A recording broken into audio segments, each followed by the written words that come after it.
चित्तौड़गढ़ में कांग्रेस पार्टी के वरिष्ठ नेता राहुल गांधी पर अभद्र टिप्पणी करने के विरोध में शीर्ष नेतृत्व के निर्देश पर पार्टी के पदाधिकारियों और कार्यकर्ताओं ने जिला कलेक्ट्रेट चौराहे पर धरना प्रदर्शन किया और प्रधानमंत्री नरेंद्र मोदी का पुतला दहन किया।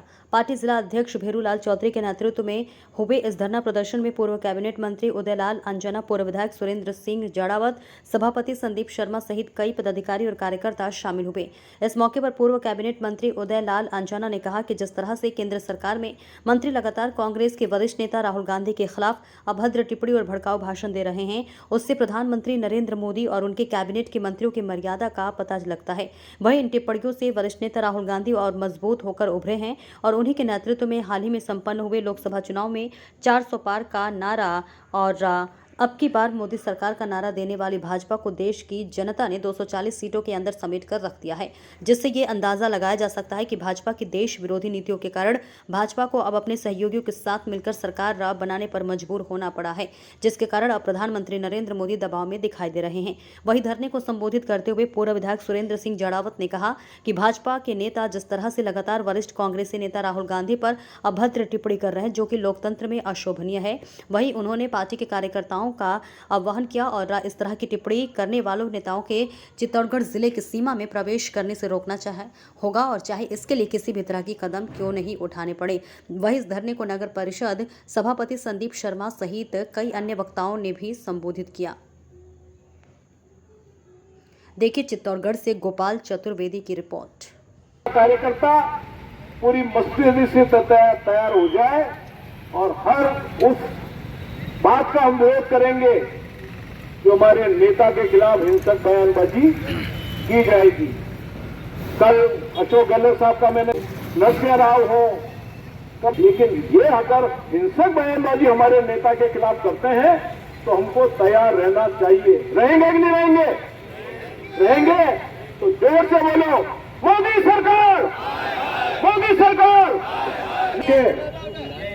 जनता को भ्रमित कर रहे हैं, लेकिन जनता ने इस लोकसभा चुनाव में, पूरी देश की जनता ने, जिसमें राजस्थान भी शामिल है, इनके मुंह पे तमाचा मारा है।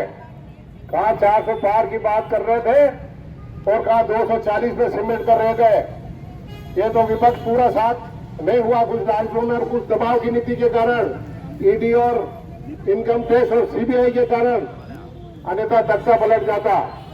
और ये जितने राहुल गांधी पे कीचड़ उछालने का प्रयास करेंगे उतना राहुल गांधी का कद भी बढ़ेगा और कांग्रेस का कद भी बढ़ेगा। पूरा हिंदुस्तान में जनता जानती है, इसमें कोई दो राय नहीं। समय बता रहा है कि इनके गिने चुने दिन बचे हैं। महाराष्ट्र के चुनाव होने दो, हरियाणा के चुनाव निपट जाने दो, छत्तीसगढ़ और कश्मीर के बाद इनकी देश में क्या स्थिति होगी जनता देखेगी, इसमें कोई दो राय नहीं है। इसी कारण से इस प्रकार से राहुल